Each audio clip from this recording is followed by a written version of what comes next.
Class 6 Hindi Kislay अध्याय 13 हमारा दादा दादी के साथ। इस प्रस्तुत अध्याय के सारे क्वेश्चंस को हल करेंगे। देखिए प्रश्न क्रमांक पहला हमारा, सभी लोग घर की सफाई क्यों कर रहे थे वो बताना है हमें। तो यहाँ पे समझिए, आज पिंकी और उसका छोटा भाई विक्की बहुत बड़े प्रसन्न थे। कारण था कि पूरा परिवार जो है अतिथियों के स्वागत में यानी इंग्लैंड से आ रहे थे, उनके हम उम्र भाई बहन राहुल और पद्मिनी। ठीक है, तो अतिथियों के स्वागत में पूरा परिवार, दादा दादी, मामा मामी, यहाँ तक कि घर के नौकर दाई माली चौकीदार भी साफ सफाई में लगे थे। तो क्या समझ में आया कि अतिथियों के स्वागत के लिए घर की साफ सफाई में लगे। इसका उत्तर हम ऐसे लिखेंगे, परिवार के सभी लोग अतिथियों के स्वागत की तैयारी में लगे थे क्योंकि इंग्लैंड से अतिथि आ रहे थे, अतः सभी घर की सफाई में लगे थे। तो ये हमारा उत्तर हो गया। आगे बढ़ते हुए दूसरा सवाल देखिए, पद्मिनी और राहुल को पिंकी विक्की की कौन सी बात खटकती थी वो बताना है। तो यहाँ पे समझिए, पद्मिनी और राहुल इंग्लैंड में रहते थे और अपने गांव आए थे। ठीक है, तो पहले से अंग्रेजी जानते थे, तो फिर भी उन्हें हिंदी अपनी मातृभाषा से प्रेम था, लगाव था। तो एक समय की बात है, जब बिजली चली जाती है तो पिंकी जो है गांव की है, तो पिंकी के मुंह से आई एम सॉरी निकला। तो पद्मिनी को मुस्कुरा के मन ये सोच रही थी कि कैसे अजीब बच्चे हैं पिंकी और विक्की, क्योंकि अपनी भाषा होते हुए भी ना जाने अंग्रेजी ही बोलते हैं।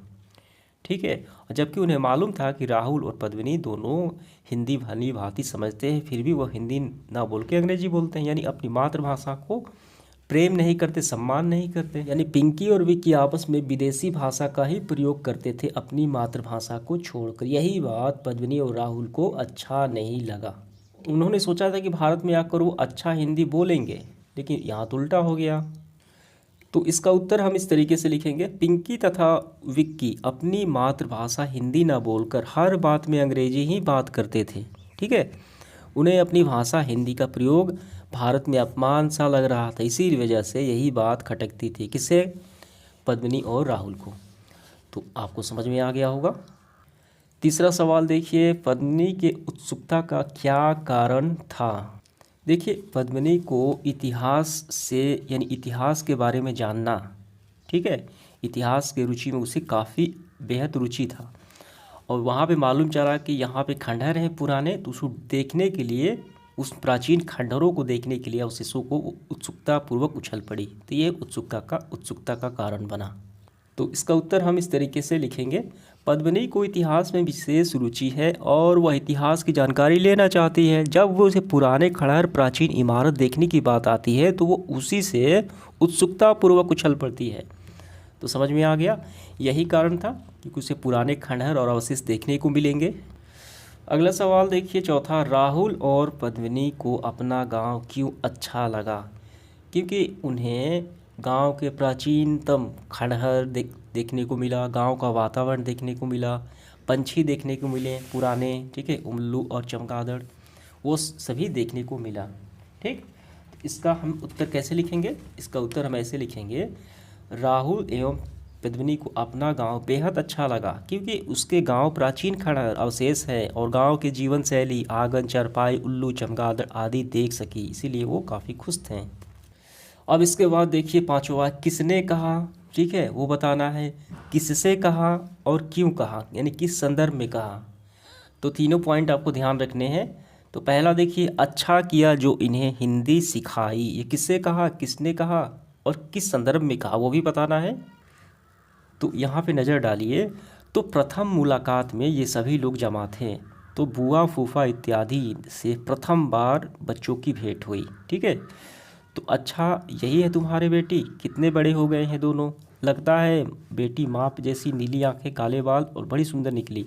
अच्छा किया इन्हें हिंदी सिखलाई, नहीं तो हमारी भाषा ना समझ पाते। तो किसने कहा, तो आपको लिखना है प्रथम मुलाकात में बुआ फूफा ने कहा रिश्तेदारों से। ठीक, तो इसका उत्तर हम ऐसे लिखेंगे, प्रथम मुलाकात में बुआ फूफा ने आए रिश्तेदारों से कहा। ये देखिए दोनों हो गए, देखिए इसमें तीनों सम्मिलित हो गए। किस संदर्भ में कहा, प्रथम मुलाकात में बुआ फूफा ने कहा, किससे कहा, आए रिश्तेदारों से कहा। इसके बाद देखिए खा, ओ हो आई एम सॉरी, ये किसने कहा, तो शाम के वक्त, ठीक है, किस संदर्भ में, शाम के वक्त बिजली चली जाती है तब किसने कहा, तो ये पिंकी ने कहा। ओह आई एम सॉरी, किससे कहा, तो ये पद्मिनी से कहा। तो हम ऐसे लिखेंगे, पिंकी ने कहा पद्मिनी से जब अचानक बिजली चली जाती है। ठीक, इसके बाद देखिए, अपनी भाषा होते हुए भी न जाने क्यों वे सदा अंग्रेजी ही बोलते हैं। ठीक है, ये बताना है। तो फिर हम यहाँ पे देखेंगे, देखिए यहाँ पे अपनी भाषा होते हुए भी न जाने क्यों अंग्रेजी ही बोलते हैं। तो देखिए अजीब बच्चे हैं पिंकी और विक्की। तो ये मन ही मन सोच रही थी पद्मिनी। ठीक, तो ये हमें लिखना है, पद्मिनी ने अपनी मन ने कहा कि जब पिंकी लाइट कटने पर आई एम सॉरी कहा, तब इन्होंने ये बातें कही पद्मिनी ने मन ही मन। अगला देखिए हमारा, अच्छा यही है तुम्हारी बेटी, तो ये किसने कहा, तो ये बुआ फूफा ने कहा प्रथम मुलाकात में। तो हम लिखेंगे प्रथम मुलाकात में बुआ फूफा ने कहा। किससे कहा, मेहमानों से कहा, आए रिश्तेदारों से कहा। आइए इसके बाद अगला देखते हैं, लगता है बेटी माँ जैसी है, वही नीली आंखें काले बाल बड़ी सुंदर निकली है। तो ये किसने कहा, तो ये भी प्रथम मुलाकात में बुआ फूफा ने रिश्तेदारों से कहा। ठीक, देखिए यहाँ पे। इसके बाद देखिए पाठ से आगे वाली सवाल, इस कहानी में किसकी भूमिका आपको अच्छी लगी और क्यों, तो ये हमें बताना है। तो इसका उत्तर हम ऐसे लिखेंगे, इस कहानी में मुझे सबसे अच्छी भूमिका पद्मिनी की लगी। क्यों लगी, वह विदेश में रहते हुए भी, यानी इंग्लैंड में रहते हुए भी अपनी सभ्यता संस्कृति से काफ़ी प्रेम और जुड़ाव है, यहाँ तक कि अपनी मातृभाषा हिंदी से भी, इसीलिए ये पात्र मुझे काफ़ी बेहतर लगा। अगला देखिए, क्या आपको लगता है कि यह कहानी अधूरी है, यदि हाँ तो क्यों। जी बिल्कुल लगता है ये कहानी अधूरी। ये अभी खंडहर देखने के बारे में सोच रहे थे कि अगले दिन हम जाएंगे। अगर ये कहानी पूरी होती, जब वो खंडहर देखने जाते, वहाँ का वातावरण देखते, ठीक है, कई प्राचीन अवशेष देखते, तो और भी अच्छा होता। तो हम लिखेंगे हाँ ये कहानी अधूरी है, क्योंकि पद्मिनी ने अभी खंडहर देखने नहीं गए थे। वे खंडहर पर जाते तो और कहानी अच्छी और रोचक होती। ठीक, अगला सवाल देखिए तीसरा, सोचिए इस कहानी के अंत में अगले दिन क्या हुआ होगा। तो अगले दिन वे सभी खंडहर देखने गए होंगे पद्मिनी। ठीक, तो हम लिखेंगे कहानी के अगले दिन पद्मिनी खंडहर देखने गई होगी, कई प्राचीन अवशेष, नए पंछी, वातावरण से वाकिफ हुआ होगा, यानी देखा होगा। ठीक, ये काफ़ी खुश हुई होगी। तो ये हमें लिख लेना है।